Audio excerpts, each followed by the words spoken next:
হবে না। বাহ, ভালো তো। তা এত তাড়াতাড়ি নিজের ভুল কি করে বুঝতে পারলে? মা এসেছে, সে সবকিছু শুনে আমাকে অনেক বকা দিয়েছে। ঠিক আছে, ক্ষমা করে দিলাম। তা মোহন কি স্কুল থেকে এসেছে? না, এখনো আসেনি। তুমি পরিষ্কার হয়ে আসো, এর মধ্যে মোহনও চলে আসবে, তারপর দুজনকে একসঙ্গে খেতে দেব। না না, আমাকে এখনই আবার মাঠে যেতে হবে। আমাকে কিছু খেতে দাও, তারপর মোহন আসলে ওকে খেতে দিও। ঠিক আছে, ভিতরে আসো।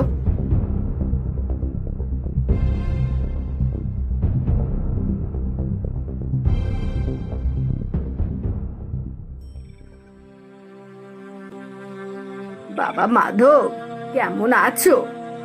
হ্যাঁ, ভালোই আছি। আপনি আপনার মেয়ের মাথার মধ্যে আরো কিছু ঢোকান, এর মাথায় যেন আর কোনো বদ বুদ্ধি না থাকে। হ্যাঁ হ্যাঁ, ওকে নিয়ে আর তোমাকে চিন্তা করতে হবে না। ও আর পাগলামো করবে না। তুমি এখন নিশ্চিন্তে থাকতে পারো। বেশ বেশ, মালতী, তুমি আমাকে তাড়াতাড়ি কিছু খেতে দাও। হ্যাঁ হ্যাঁ, বসো, এখনই দিচ্ছি।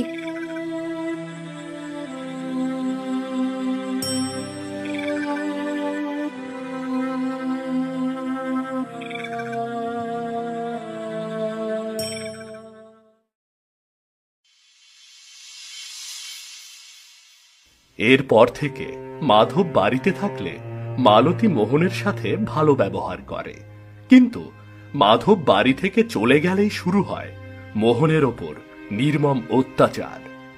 যা, এখন থালা বাসনগুলো পরিষ্কার করে নিয়ে আয়, তারপর আবার অপরিষ্কার কাপড়গুলো পরিষ্কার করতে হবে। মা মালতী, আমার হাত পাগুলো ব্যথা করছে।